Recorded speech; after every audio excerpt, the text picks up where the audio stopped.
Duha ka bulan na nga nagmantener sa kawalay kuryente sa ilang panimalay si Algie. Usa sa rason ang kapigaduhon og walay pangbayad sa ilang bill. Kapin 2,000 pesos sumala pa ang ilang bayro nun. Gani, wala siya makabalo kung kanusa pa sila makapataod usab. Pigado ba?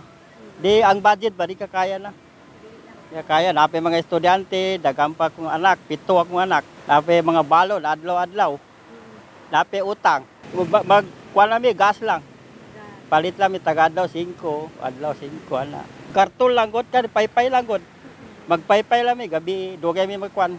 Kung ini, dito mi sa gawas. Kulang sumala pa ang kita ni ini sa pagpamasada. Kaniadto ana lang sa 800 pesos ang ilang bayro nun sa kuryente. Apan midako na kini karon.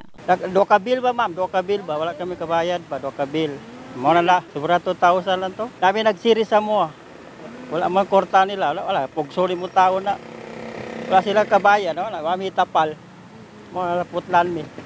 Matod ni Titing Sinit, Board of Director sa South Cotabato 2 Electric Cooperative, problema sumala sa ilang buhatan. Ang ubay-ubay nga complaint nga matod pa halos sa mga konsumante dako ang bill sa kuryente. Rason nga gipaklaro sa maong personahe nga usa sumala pa sa nakaapekto ni ini. Maong sobra nga paggamit sa ilang mga di-kuryenteng gamit, lakip na ang electric fan, ref ug uban pa. Gumikan kay natay mga planta para nang konal dead ba na siya barator gid atong rate plus natay power sustain sa ato in case ka mag shortage ang atong supply karon kung do na may eventualities kung dagkong atong reading because of our usage kay bisan paganig magabi kinahanglan gyud ang electric fan bundled mga daron generation charge distribution but pasabot detailed na ang imong charges kano niabot ka diha. Wala man sumala pay gibag-o sa kilowatts hour sigon sa maong personahe. Gani aduna man sumala pay intervention ang maong buhatan aron makunhuran ang bayro nun sa mga konsumante. Gawas ni ini wala usa tuguta ang maong buhatan sa pag-impose og penalty.